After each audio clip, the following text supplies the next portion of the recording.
The Curious Incident of the Dog in the Nighttime is a difficult book to review because it's almost like two books in one. I enjoyed the first half of the book, which is a murder mystery. A 15-year-old boy named Christopher discovers that a neighbor's dog has been killed. The police find Christopher at the crime scene. They try to arrest him. Christopher wants to clear his name and to live out his Sherlock Holmes fantasies by catching the real killer. There's a big complication. Christopher is autistic. He's extremely literal and prone to going on long, irrelevant tangents. There are a lot of chapters where he interrupts the story to talk about a math problem or how starlight works. In the first half, these digressions are more focused and relevant. For example, it makes sense when Christopher spends a chapter summarizing Sherlock Holmes and the Hound of the Baskervilles. That is also a murder mystery involving a dog. It gives us insight into Christopher's motivations and thought processes. In the second half of the book, though, the interlude chapters felt more and more pointless.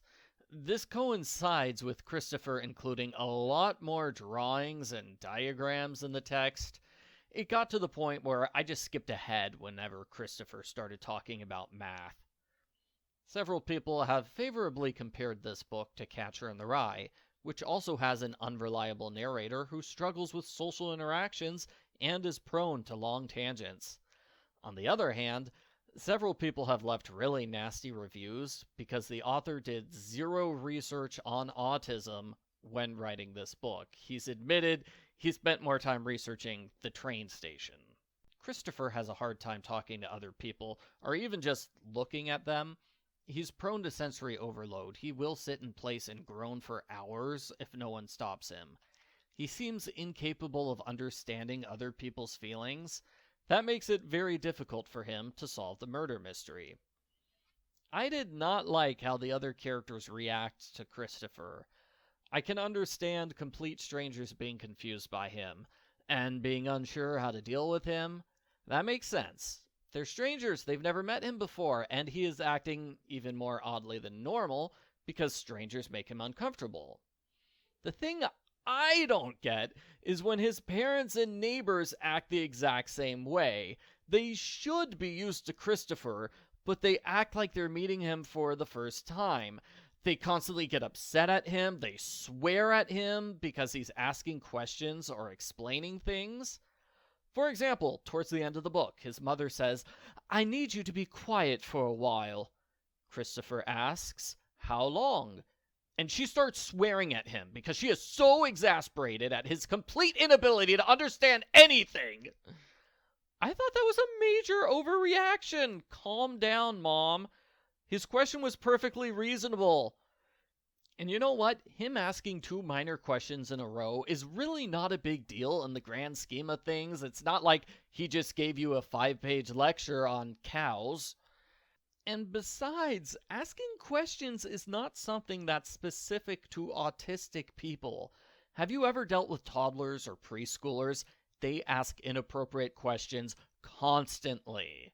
People don't swear at little children for being little children, so why do they think it's okay to swear at Christopher for being himself? There is a lot of swearing in this book. Also, a lot of potty talk. I did not like those aspects of the book at all. As I said, the first half of the book focuses on the murder mystery, along with the history of Christopher's dysfunctional family. There are 3 big revelations with the mystery, so cover your ears for a bit if you don't want to hear any spoilers.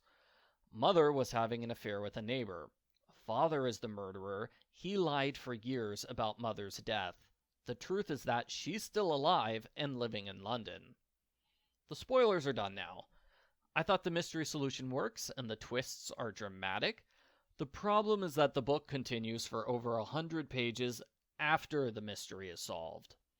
The book changes into a story about Christopher more or less running away from home.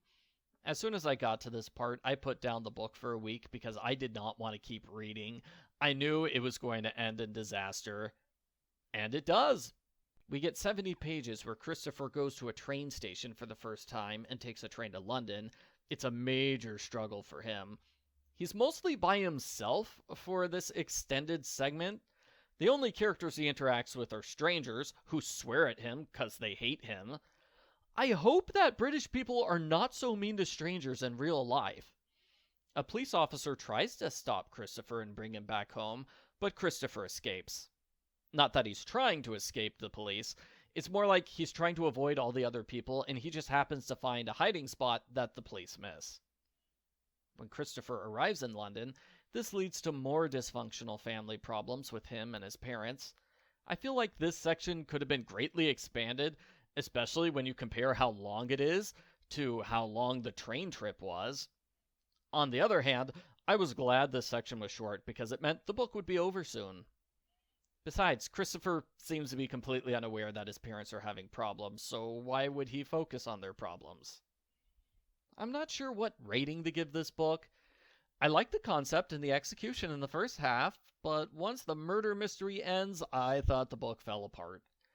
If the second half of the book didn't exist, I'd like it way better, but I'm not saying the first half was perfect. I suppose if I rate the two halves separately and then average the score, which is something Christopher would enjoy, he would probably give a 3-paragraph explanation of how to add two numbers and then divide them by 2. I guess the final score is a 4 out of 10.